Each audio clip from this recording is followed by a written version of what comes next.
Selamat pagi, selamat berjumpa lagi dalam Renungan Harian Gereja Toraja Jemaat Satria Kasih, edisi Jumat 28 November 2025. Mari kita berdoa. Terpujilah namamu Allah Bapa di sorga, kasih setiamu terus kami alami hingga saat ini. Semalam Engkau sudah berkenan menjaga kami saat beristirahat. Dan pagi ini, kami boleh bangun dengan tubuh yang sehat untuk menyambut hari baru yang masih Engkau karuniakan.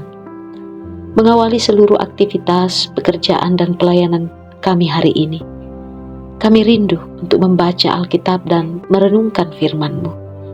Kiranya Roh Kudus menolong kami untuk mengerti dan memahaminya dengan baik dan benar. Di dalam nama Tuhan Yesus, kami berdoa. Amin. Bacaan Alkitab hari ini terambil dari Wahyu pasal 22 ayat 8 sampai 21. Wahyu 22 ayat 8 sampai 21. Firman Tuhan. Aku Yohanes, akulah yang telah mendengar dan melihat semuanya itu.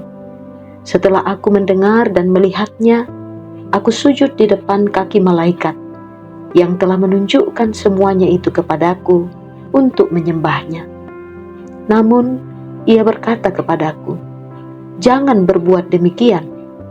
Aku adalah hamba, sama seperti engkau dan saudara-saudaramu, para nabi, dan semua mereka yang menuruti segala perkataan kitab ini. Sembahlah Allah." Lalu ia berkata kepadaku, "Jangan memeteraikan perkataan-perkataan nubuat kitab ini, sebab waktunya sudah dekat.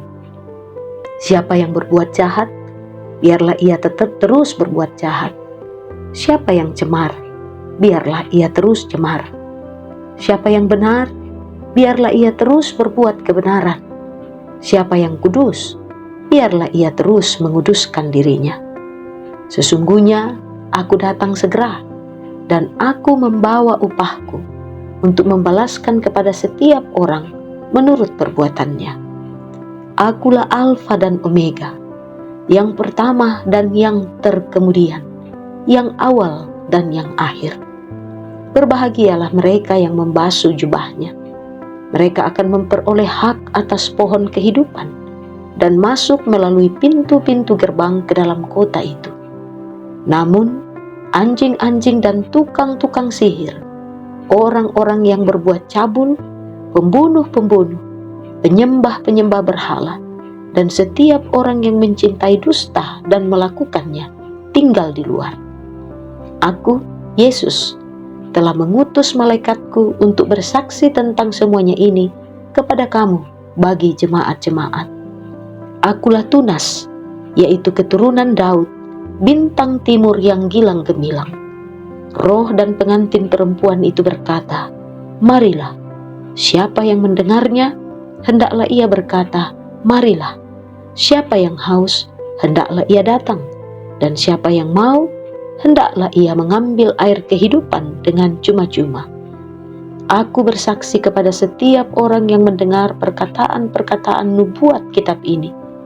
Jika seseorang menambahkan sesuatu kepada perkataan-perkataan ini, Allah akan menambahkan kepadanya malapetaka-malapetaka yang tertulis dalam kitab ini.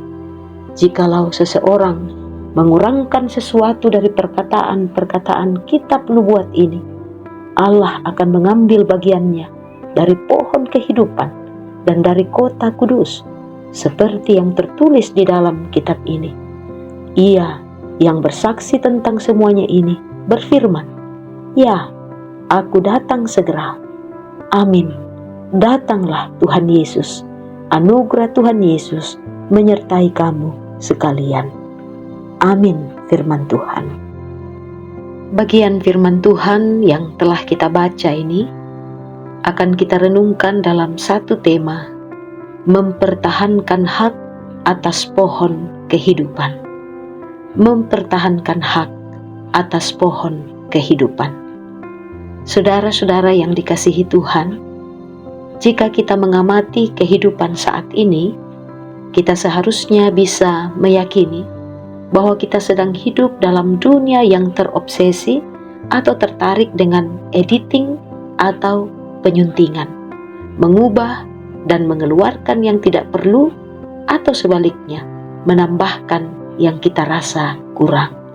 Contoh, ketika kita melihat foto kita, lalu mengubah bentuk tubuh menjadi lebih ramping, ataukah wajah agar terlihat lebih putih. Pada prinsipnya, kita berusaha untuk menghapus ketidaksempurnaan. Hal yang sama ini rupanya berlaku juga ketika kita membaca atau menafsir teks-teks Alkitab.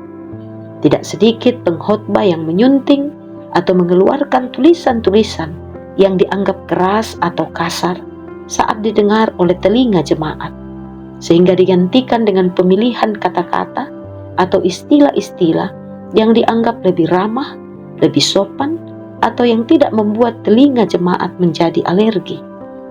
Namun, tulisan apokaliptik Yohanes dari Pulau Patmos kepada ketujuh jemaat di Asia Kecil menolong kita untuk menyadari bahwa seorang Rasul Allah harus tegas dan berani dalam pemberitaannya, terutama jika itu berkaitan dengan keselamatan umat. Yohanes tidak segan-segan menyebut nama lawannya seperti yang tertulis di ayat 15 dan menegaskan bahwa orang-orang seperti itu tidak akan memperoleh hak atas pohon kehidupan. Dalam pasal 18 ayat 4, hal yang sama pernah ia tegaskan. Ia memanggil para pendengarnya untuk keluar dari keterlibatan budaya Romawi yang secara terang-terangan menempatkan kaisar sebagai sosok yang harus disembah seperti Tuhan. Pesan ini mendorong orang percaya untuk berani meninggalkan praktek-praktek hidup atau bahkan lingkungan pergaulan yang bisa membuat kita turut ambil bagian dalam dosa dan menjauhkan kita dari hak-hak atas pohon kehidupan dari Allah.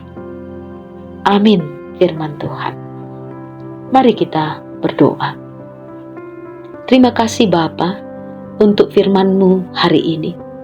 Kami bersyukur bahwa Engkau tetap setia mengingatkan kami untuk segera meninggalkan kebiasaan dan pola hidup yang bisa membuat kami jatuh ke dalam dosa dan kehilangan hak atas pohon kehidupan. Kiranya Roh Kudus terus menolong kami untuk memegang teguh kebenaran firman-Mu ini. Kami berdoa untuk setiap orang yang bergumul karena sakit dan sedang berjuang untuk mencari kesembuhan, baik dengan beristirahat di rumah maupun dirawat di rumah sakit. Lawatlah mereka ya Bapa dengan kasih-Mu. Berkatilah perjuangan mereka, sehingga dalam kelemahan mereka tetap bisa merasakan kasih setia-Mu. Kami berdoa untuk orang-orang yang berduka. Hiburkanlah mereka ya Bapa, supaya di dalam duka mereka tetap bisa melihat pelangi kasih-Mu yang menaungi dan menguatkan. Kami berdoa untuk setiap orang yang bergumul dengan berbagai masalah dan persoalan, baik dalam rumah tangga maupun dalam usaha dan pekerjaan. Berikan hikmat-Mu ya Bapa, agar mereka tidak berputus asa. Kami berdoa untuk orang tua kami yang sedang menikmati masa tua dan masa pensiun. Kiranya tetap semangat dan bersukacita dalam iman.